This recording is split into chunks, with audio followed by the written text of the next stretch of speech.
আমার নাম মমিতা। আমার স্বামীর নাম রাকেশ। আমার স্বামী বড় একটা কোম্পানির সিনিয়র অফিসার। কোম্পানির নাম বলা বাহুল্য। আমার দুইটা সন্তান, এক ছেলে আর এক মেয়ে। আমার সুখের সংসার, টাকা পয়সার কোনো অভাব নাই। স্বামী আর আমার লাইফ ভালোই কাটছে। কিন্তু আমরা আর কোনো সন্তান নেব না, যে কারণে চিকিৎসা করিয়েছি। তাই মনের আনন্দে আমি স্বামীর সাথে কাজ করতে পারি, যার ফলে আমি আরও সুন্দর ও ভালো স্বাস্থ্যবতী হচ্ছি। আমার উচ্চতা 5 ফুট 1 ইঞ্চি। আমার স্বামীর সাথে কোনো পার্টিতে গেলে আমাকে স্বামীর কলিগরা প্রশংসা করে, কিন্তু কোনো দিন আমি স্বামী ছাড়া অন্য কোনো পুরুষের সাথে সময় কাটাইনি। এখন আসল ঘটনা বলি। আমার স্বামী মাঝে মাঝে অফিসের কাজে বাইরে যায় 4-5 দিনের জন্য। তখন আমার সন্তানদের নিয়ে বাসায় একা থাকি। একা বললে ভুল হবে, স্বামীর বুড়ো মাও থাকেন আমাদের সাথে। উনি বুড়ো হয়ে গেছেন আর শারীরিক অসুস্থতার জন্য সারা দিন রাত বিছানায় থাকেন। রাতে আমার ছেলে তার দাদুর সাথে ঘুমায়, আর আমি আর আমার 3 বছরের মেয়ে এক বিছানায় ঘুমাই। এই রকম জীবন চলছিল। হঠাৎ আমার স্বামী অফিসের কাজে বাইরে যান আর আমাকে বলেন এবার 5 দিন থাকবেন। আমি বললাম, এ আর কি, তুমি তো অনেক সময় যাও আমাদের রেখে। তখন স্বামী বলল, তা ঠিক, তবে এবার তোমাকে একটা কাজ করে দিতে হবে আমাকে। তুমি আজ রাতে আমার কিছু অফিসের ফাইল রেখে যাচ্ছি, তুমি এই ফাইলগুলা একটু দেখে মিলিয়ে রাখবে, কেমন? এই বলে আমাকে উনি চলে গেলেন। রাতের বেলায় আমি ফাইলগুলা দেখি আর সব কাজ রেডি করে রাখি, কিন্তু একটা কাজে কিছু ঝামেলা মনে হচ্ছে। আমি স্বামীকে বললাম। আমার স্বামী আমাকে বললেন, আচ্ছা যা পারছো তাই যথেষ্ট। আমি আর কিচ্ছু বললাম না। রাতে ফাইলগুলা দেখতে দেখতে 1টা হয়ে যায়। আমি ফাইলগুলা রেখে ঘুমিয়ে পড়ি। পরদিন শাশুড়িকে খাইয়ে দাইয়ে বাড়ির যা কাজ ছিল তা করে রাতে আর কোনো কাজ ছিল না, তাই জলদি ঘুমিয়ে পড়ি। 3 দিন হয়ে গেছে স্বামী যাওয়ার। 3 দিনের দিন বিকালে স্বামী আমাকে ফোন দিয়ে বলেন, একটা প্রজেক্টের কাজ যেটা আমি মিলাতে পারি নাই সেটার কথা বললেন। এই কাজটা কাল অফিসে পৌঁছাতে হবে আর ফাইলের কোনো কাজ হয়নি। আমি বললাম, এটা তো বললাম পারিনি। তখন স্বামী বললেন, চিন্তা কর না, আমার এক পুরানা কলিগ আছে, উনি আজ আমাদের বাড়ি আসবেন আর রাতে এই কাজ করে পরদিন নিয়ে যাবেন। উনার নাম আকাশ মিত্র। আমি বললাম, রাতে কি উনি আমাদের বাড়ি থাকবেন? আমার স্বামী বললেন, হ্যাঁ, উনাকে গেস্ট রুমে জায়গা করে দিতে। আরও বললেন, উনি একটু বেশি চা খান আর কথা বলেন, তুমি বিরক্ত বোধ কর না। পরদিন ফাইল না গেলে আমার চাকরি নিয়ে টানাটানি হয়ে যেতে পারে। আমি বললাম, আচ্ছা তুমি ওনাকে কি বলে ডাক? তখন আমার স্বামী বলল, কাকা বলে ডাকি, তুমিও কাকা ডেক, উনি খুশি হবেন। আর শোনো, উনি শুধু আমার কথার উপরে অনেক দূর থেকে আসছেন। আগে তিনি আমাদের অফিসে কাজ করতেন আর এই রকম কাজ বেশি বোঝেন, তাই আমি বলাতে রাজি হয়েছেন। আর আমি ওনাকে বিশ্বাস করি, অনেক শান্ত ও ভালো একজন লোক। আমি বলি, আচ্ছা উনি কখন আসবেন? উনি সন্ধ্যার দিকে আসবেন। আমি বললাম, আচ্ছা ঠিক আছে। এই বলে স্বামী ফোন রেখে দিলেন। আমিও এ নিয়ে মাথা ঘামাইনি। আমার ছেলে মেয়ে স্কুল থেকে চলে আসলে আমি তাদেরকে খাইয়ে, নিজে খেয়ে আর শাশুড়িকে খাইয়ে একটু ঘুমিয়ে নিই। ঘুমের মধ্যে আজে বাজে স্বপ্ন দেখি, কিচ্ছু মনে নাই। যখন ঘুম ভাঙে তখন বিকাল 5টা বাজে। আমি উঠে শাশুড়ির সাথে দেখা করে আসার সময় স্বামীর সব কথা বলি। শাশুড়ি বললেন, ঠিক আছে বৌমা, খেকা যখন পাঠাচ্ছে কোনো সমস্যা হবে না। এই বলে উনি শুয়ে থাকলেন। আমি সন্ধ্যার কাজ করে বসে টিভি চালিয়ে বসে আছি আর ছেলে মেয়েরা তাদের পড়ার ঘরে। রাত তখন 8টা বাজে। এমন সময় দরজায় কলিং বেল বাজে। আমি আমার শাড়ি ঠিক করে গিয়ে দরজা খুলি। দরজা খুলে দেখি একজন বয়স্ক লোক দাঁড়িয়ে আছেন, হাতে মিষ্টির প্যাকেট। আমি তখন বললাম, কে আপনি, কাকে চাচ্ছেন? তখন লোকটা বললেন, এটা রাকেশের বাসা না? আমি বললাম, হ্যাঁ, আমি ওনার স্ত্রী। তখন লোকটা বললেন, আমি আকাশ মিত্র। আমি তখন দরজা থেকে সরে গিয়ে বলি, সরি, আপনার কথা আমার স্বামী বলেছিলেন, আমি না চিনার কারণে আপনাকে প্রশ্ন করলাম। তখন লোকটা বললেন, তা এমন কি, আমি তোমার প্রশ্নে কিচ্ছু মনে করিনি। আরে এরকম প্রশ্ন করা স্বাভাবিক। আমি একটা জিনিস লক্ষ্য করলাম যে উনি আমার সাথে কথা বলার সময় নর্মালভাবে বলছিলেন। আমার তখন মনে হলো আমার স্বামী বলেছিলেন ভালো মানুষ। অন্য কেউ হলে আমার দিকে তাকিয়ে কথা বলতো। যাক, ভালো লোক। এরই মধ্যে উনাকে আমাদের ড্রয়িং রুমে নিয়ে আসি। উনি আমার পিছন পিছন আসছেন। আমি ওনাকে বললাম, আমার স্বামী বলেছেন আপনাকে কাকু বলে ডাকতে। উনি বললেন, হ্যাঁ, রাকেশ আমাকে কাকুই ডাকে, আপনিও ডাকবেন কাকু, কোনো সমস্যা নেই আমার। আমি বললাম, আপনি বসেন, আর হ্যাঁ, আমি আপনার অনেক ছোট, আমাকে নাম ধরে ডাকবেন। উনি হেসে বললেন, আচ্ছা। আমি ওনার জন্য কফি আর কিছু নারিকেলের নাড়ু নিয়ে আসি। উনি বললেন, আরে এসব কেন, আমি খেতে আসিনি, আমি তোমার স্বামীকে হেল্প করার জন্য আসছি, আর আমার এত খাওয়ানো লাগবে না। আর হ্যাঁ, তোমার নাম বললা না, আপনাকে কি নামে ডাকবো আমি? সরি বলে ওনাকে বলি, আমার নাম মমিতা, আপনি মমি ডাকবেন। বেশ কিছুক্ষণ গল্প করার পর আমি রাতের খাবার রেডি করি। এরই মধ্যে রাত 10টা হয়ে যায়, আর আমার ছেলে মেয়েরা ড্রয়িং রুমে উনাকে পেয়ে উনার সাথে গল্প করতে শুরু করে। আমি একবার এসে তাদেরকে বললাম, আর ডিস্টার্ব কর না, এখন খেয়ে ঘুমাতে চলো। তখন রাতের খাবার খেয়ে আমি ঘর থেকে বের হয়ে আমার ঘরে এসে একটা নাইটি বের করি। বের করে মনে পড়ে আমার তো কোনো গাঢ় কাপড়ের নাইটি নাই, সব হালকা। আমি নাইটি পরলে একটু সমস্যা হতে পারে, না, নাইটি পরে ওনার সামনে যাব না, যদি উনি কিচ্ছু মনে করেন। তাই আমি আর নাইটি পরিনি, শাড়ি পরেই থাকি, আর ফ্রেশ হওয়ার জন্য বাথরুমে ঢুকি। তখন মনে পড়ে স্বামীর সাথে তো যোগাযোগ করিনি, তাই আমি তাড়াতাড়ি ফ্রেশ হয়ে এসে আমার স্বামীকে ফোন দিই। তখন ওনার সাথে যা কথা হয় তা সব বলি, আর এও বলি উনি আসলে ভালো মানুষ। আমার স্বামী বলেন, বললাম না, দেখবে তোমার ভালো লাগবে ওনার সাথে কথা বলতে। আমি বললাম, উনি আমাকে ওনার সাথে রাত জেগে ওনাকে সঙ্গ দেওয়ার কথা বলেছে। তখন স্বামী বললেন, ভালো, তুমি শিখে নিতে পারবে, পরে আর কারোর সাহায্য লাগবে না। আরও আমাদের কিছু কথা বলে ফোন রেখে দেই। ফোন রাখার পরে আমি ভাবি একজন ভিন্ন জাতের লোক আমাদের বাড়িতে আমাদের কাজ করার জন্য এসেছে, আর আমি সেই লোকের সাথে রাতে থাকবো। রাতের কথা মনে হতেই আমার কেমন যেন অস্বস্তি হতে লাগলো। আর হ্যাঁ, উনার বয়স সম্ভবত 49-50 হবে, তবে দেখে বোঝা যায় না এরম বয়স। এরই মধ্যে রাত 12টা বেজে যায়, তাই আমি আর দেরি না করে উনার রুমে যাই। যাওয়ার আগে শাশুড়ির রুমে গিয়ে দেখি উনি ঘুমাচ্ছেন। রাতে উনি ঘুমালে আর কোনো খবর নাই, তাই তেমন কিছু ভাবিনি, আর ভাবার কোনো কারণ নেই। আমি তো আর উনার রুমে খারাপ কোনো উদ্দেশ্য নিয়ে যাচ্ছি না, তাই আমি উনার রুমে গিয়ে দেখি উনি কাজ করছেন। আমাকে দেখে উনি তাকালেন আমার দিকে, আমিও উনার দিকে তাকালাম। মিচকি একটা হাসি দিলেন। আমি ভাবলাম আমি আসছি দেখে হয়তো তাই, আর কিচ্ছু বললাম না। আমি গিয়ে উনার সামনের সোফায় বসলাম।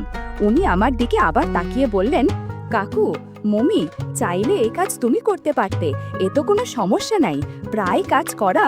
আর তোমার স্বামী আমাকে ফোন করেছে, আমার থাকা খাওয়ার কথা বলছে। আমি বলে দিয়েছি আমি খেতে আসিনি, আমি আমার কলিগের কথা রাখতে আসছি, কোনো চিন্তা যেন না করে। আসলে তোমার স্বামী তোমাকে খুব ভালোবাসে, তাই না? কেমন ভাবে আমার দিকে তাকিয়ে কথাগুলো বললেন। আমি একটু লজ্জা ভাব নিয়ে বললাম, হ্যাঁ, ও আমাকে খুব ভালোবাসে, আর আমিও আমার স্বামীকে ভালোবাসি। তাই শুনে কাকু বললেন, আচ্ছা ঠিক আছে, তুমি দেখ আমি কাজ করছি। আমি দেখতে লাগলাম ওনার কাজ। উনি এক মনে কাজ করছেন। এরই মধ্যে আমি একবার দুবার গিয়ে ওনার জন্য কফি নিয়ে আসি, সাথে আমার জন্য নিয়ে আসি। রাত তখন 2টা। কাকু বললেন, তোমাকে কষ্ট দেওয়ার জন্য দুঃখিত। আমি বললাম, না কাকু, কোনো সমস্যা নাই। আচ্ছা কাকু, আর কত বাকি? কাকু বললেন, এখন তোমাকে শেখাতে হবে, এটুকুই বাকি। আমি ওনার কাজ দেখে অনেকটা বুঝে গেছি, তাই উনি আমার পাশে বসে ফাইলটা খুলে আমাকে বলতে লাগলেন, মানে শেখাতে লাগলেন। আমিও মনোযোগ দিয়ে উনার কাজ করার ফাইলটা শিখছি। উনার হাত নাড়ানোর সময় একবার আমার হাতে স্পর্শ লাগে। আমি কিচ্ছু মনে করিনি, বা উনিও তেমন গুরুত্ব দিলেন না। জানি না উনি ইচ্ছা করে করলেন নাকি অনিচ্ছায় লাগলো। আমাকে কাজ দেখাচ্ছেন, আর আমার সাথে অনেক ধরনের আলাপ করছেন, এমনকি আমাদের সংসারের কয়জন সদস্য আমরা কোথাও ঘুরতে যাই কিনা উইকেন্ডে। এইভাবে কথা বলতে বলতে কাজ দেখানো কাজ শেখানো হয়ে গেল।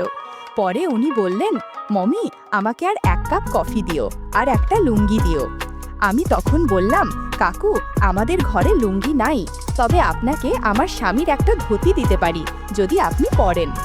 কাকু বললেন, আমি প্যান্ট পরে ঘুমাতে পারি না, তাই আমাকে লুঙ্গি পরতে হবে, কিন্তু আমি যে কখনো ধুতি পরিনি। আচ্ছা নিয়ে আস দেখি। এই বলে আমি গিয়ে আগে ওনাকে ধুতি দিয়ে কফি বানাতে যাই। কফি নিয়ে এসে দেখি কোনো মতে একটা গিঁট দিয়ে পড়ে আছেন ধুতিটা। আমি দেখে হাসতে থাকি। কাকু বললেন, হাস কেন, ধুতি পরা হয়নি? আমি বললাম, না কাকু, আপনি পড়তে পারছেন না। কাকু বললেন, কি করব বল? আমি বললাম, আমি আপনাকে পরিয়ে দেব, আপনি আসেন, আমি দাঁড়িয়ে আছি। উনি ধুতি তুলে আমাকে বললেন পরিয়ে দিতে। আমি কি করব কিচ্ছু বুঝতে পারছি না। এই সময় কিছু আপত্তিকর ঘটনাও ঘটে। বন্ধুরা, ইউটিউবের কড়া নিয়মের কারণে এসব ঘটনা সরাসরি বলা যাচ্ছে না। তোমরা কমেন্টে দেয়া লিংক থেকে আমার ওয়েবসাইট ভিজিট করো, সেখানে একদম খোলামেলা গল্প দেয়া আছে। আমি কোনো মতে কাপা হাতে কফির কাপ দিয়ে চলে আসব। এমন সময় কাকু বললেন, আরে মমি, বসে আমার সাথে কফি খেয়ে কাপটা নিয়ে যাও। আমি কি আর করব, অজ্ঞতা বসতে হলো। উনার পাশে বসে আমি কফি খাচ্ছি, কিন্তু কেন জানি বারবার অদ্ভুত চিন্তা মাথায় ঘুরোচ্ছিল। কফি খেতে খেতে বললাম, কাকু, আপনি একটু ফ্রেশ হয়ে আসেন। এই সময় কাকু বললেন, ও সরি মমি, জানি না আজ কেন এমন হলো। আর এদিকে আমি অস্বস্তিতে পড়ে গেলাম। আমি বললাম, কাকু, যা হওয়ার হয়েছে আর না, আর দয়া করে আপনি আমার সম্মান রক্ষার জন্য কাউকে বলবেন না। এই বলে আমি কাকুর মোবাইলে তাকিয়ে দেখি রাত 3:50 বাজে। কাকু 3টে থেকে কাজ শুরু করেছেন, মানে 50 মিনিট ধরে কাজ করেছেন। আমি বললাম, কাকু, এখন ছাড়েন, আমি যাই। আর আপনি কাল কখন অফিসে যাবেন? কাকু বললেন, এই 12টা বা 1টার দিকে যাব। আমি বললাম, ঠিক আছে, আপনি ফ্রেশ হয়ে ঘুমান, আমিও যাই। এই বলে আমি আমার রুমে চলে আসি। সকাল 10টার দিকে ঘুম ভাঙলে আমি তাড়াহুড়োয় উঠে পড়ি। উঠে বাথরুমে গিয়ে হাতে মুখে পানি দিয়ে বের হয়ে দেখি শাশুড়ির রুমে কাকু বসে গল্প করছেন। আমি তাদের দেখে কাছে যাই, আর কাকু বলেন, মমি, উঠেছ? মাঝি, আপনার বৌমা খুব ভালো, রাতে আমার সাথে থেকে আমাকে কাজে সাহায্য করেছে, তাই একটু ঘুমালো বেশি করে। শাশুড়ি বললেন, হ্যাঁ, আমার বৌমা ভালো। আর এই মেয়েটাকে এত করে আমি বলি আমাদের কি অভাব আছে? না, মেয়েটা আমার কথা শুনেই না, বলে সেও তার স্বামীর মতো স্বামীর কাজে সাহায্য করবে। আমি আর বাধা দিইনি, তাই তো রাতে আপনার কাজে সাহায্য করলো। আর যদি শিখে থাকে তাহলে কাজে লাগাবে। আমি বললাম, কাকুর মতো ভালো মানুষ আমি আজ অবধি দেখিনি। উনি হাসি খুশি থাকেন আর মজার মজার কথা বলে কি করে যে সময় পার হয়েছে বুঝিনি। আচ্ছা মা, আপনারা গল্প করেন, আমি আপনাদের জন্য কফি নিয়ে আসি। আর মা, তোমার আদরের নাতি নাতনিরা কোথায়? শাশুড়িমা বললেন, তুমি ঘুমাচ্ছিলে বলে আর তারা তোমায় ডাকেনি। তোমার মেয়ে কফি বানিয়ে দিয়ে আমাদের খাইয়ে স্কুলে চলে গেছে। কি বল মা, রুহি কফি বানাতে পারে? যাক, ভালোই হয়েছে। কাকু আমার দিকে তাকিয়ে একটু মিচকি হাসলেন, আমিও হাসলাম। বললাম, আচ্ছা ঠিক আছে, আবার নিয়ে আসি। এই বলে আমি কফি বানাতে যাই, কফি নিয়ে আসি। কফি খেয়ে আমি রান্না বান্না করতে থাকি। তখন রান্না কি করব শুধু রাতের কথা বারবার মনে হচ্ছে। আমি কি করলাম? মনে মনে হাসি, আর এরই মধ্যে রান্না হয়ে গেল। খাবার ডাইনিং টেবিলে রেখে আমি কাকুর রুমে কাকুকে ডাকতে গিয়ে দেখি কাকু স্নান করার জন্য রেডি হচ্ছেন। আমি যেতেই বললেন, মমি, কিছু বলবে? আমি বললাম, আমি আপনার খাবার রেডি করে টেবিলে নিয়ে আসছি, জানি না যে আপনি এখন স্নান করবেন। কাকু বললেন, পরে খাবো ভাত, আর রাতে যে খাবার খেয়েছি তাতে আমার পেট ভরে আছে, বলে হাসতে থাকেন। আমিও মুচকি হাসি দিয়ে বললাম, কাকু, কি যে বলেন না আপনি, ভাত না খেলে রাতে যে পরিমাণ গুড়ের রস আমাকে খাইয়েছেন তাতে শরীর খারাপ হবে। কাকু বললেন, না, আমার কিছু হবে না। ওই, আচ্ছা তুমি স্নান করেছো? আমি বললাম, হ্যাঁ, রাতে আমি স্নান করে নিয়েছি। তখন কাকু বললেন, আরে রাতে কি এমন স্নান করলে মমি, আমার আরেকটা কথা রাখবে? আমি বললাম, কাকু, আর হেয়ালি করবেন না, সরাসরি বলে ফেলুন, আমি আপনার সব কথা শুনতে রাজি, আমি আপনাকে যা বলবেন তাই করব। কাকু বললেন, মমি, আমার বাথরুমে চলো, একটা নলে পানি আটকে আছে, বের হচ্ছে না, অনেক শক্ত হয়ে আছে। আমি বললাম, কাকু, এখন দিনের বেলা ট্যাপ ঠিক করা মনে হয় ঠিক হবে না, শাশুড়ি মা ঘরে আছে, শব্দে তার ঘুম ভেঙে যাবে। কাকু বললেন, আরে তোমার শাশুড়িকে আমি ওষুধ খাইয়েছি, আমাকে বলেছিলেন ওষুধ দিতে, তাই ওষুধ দিতে দেখলাম ঘুমের ওষুধ আছে, আমি তাকে একটা দিই, আর এতক্ষণে হয়তো ঘুমিয়ে গেছেন। একটু পর দুজনে বাথরুমের ট্যাপ ঠিক করতে ঢুকে পড়ি। ঘণ্টাখানেক পর ট্যাপ ঠিক করতে করতে অবশেষে জল আসতে শুরু করে। মনে হলো অনেকক্ষণ ধরে যুদ্ধ করেছি, অনেক ক্লান্ত লাগছিল। আমি বললাম, কাকু চলেন খাবার খেয়ে নিই। আমি আমার রুমে গিয়ে ফ্রেশ হয়ে নিলাম। এরপর খাবার টেবিলে গিয়ে দেখি কাকু বসে আছেন। সরি কাকু, দেরি হয়ে গেল, শুরু করেন। এই বলে কাকুকে খাবার বেড়ে দিই, আমার জন্য বেড়ে খাওয়া শুরু করি। কাকু কিছু বলছেন না, খাওয়ার দিকে মনোযোগ দিয়ে খাচ্ছেন। আমি বললাম, কাকু খাবার কি ভালো হয়নি? কাকু বললেন, না তা কেন হবে, কত সুস্বাদু খাবার, এরকম খাবার আমি জীবনেও খাইনি। আমাদের খাওয়া শেষ হলে কাকু বলেন, আর দেরি করা যাবে না, আমি গেলাম। ফাইল নিয়ে আর রাকেশের সাথে ফোনে কথা বলতে হবে বলে রাকেশকে ফোন দিলেন। আমি মুচকি মুচকি হাসি। তখন কাকু বললেন, এখন আমি অফিসে যাচ্ছি বলে ফোন রেখে দেন। কাকু চলে গেলে আমি ফোন দিই স্বামীকে। রাকেশ আমার ফোন ধরে বলে, কাকু আজ থাকবে, আর হ্যাঁ তুমি নাকি বলছো ভালো লোক কাকু, আমি বিকালে আসবো, আর শুনো কাকুর যেন কোনো কিছুতে কমতি না হয়। আমি বললাম, কাকুর কিছু হবে না, কাকুকে আমি চোখে চোখে রাখছি, আর কাকুর মতো ভালো লোক তোমার আর এক ফ্রেন্ডও নাই, যে কটা আছে সবাই আমাকে দেখলে আমার দিকে তাকিয়ে থাকে। আর কাকু কত ভালো, রাতে কাকুর সাথে কাজ করলাম, কথা বললাম, আজ খাওয়ালাম, কাকু আমার দিকে তাকলেনি না, কোনো প্রয়োজন ছাড়া আমার দিকে তাকায়নি এখন পর্যন্ত। রাকেশ বলল, আরে ওনার মতো মানুষ হয় না, তাই তো, আচ্ছা রাখছি, কাজে আছি, পরে কথা হবে। আমি ঘরের কাজ করতে লাগলাম। দেখতে দেখতে রাত হয়ে এলো, তখন 10টা বাজে। শাশুড়ির ঘরে একবার গিয়ে আমি দেখলাম তিনি ঘুমাচ্ছেন। তবুও আমি ডেকে তুলে বললাম, মা আপনার ওষুধ খেয়েছেন? তখন বললেন, হ্যাঁ খেয়েছি, আর খুব ঘুম পাচ্ছে, আমি ঘুমাবো।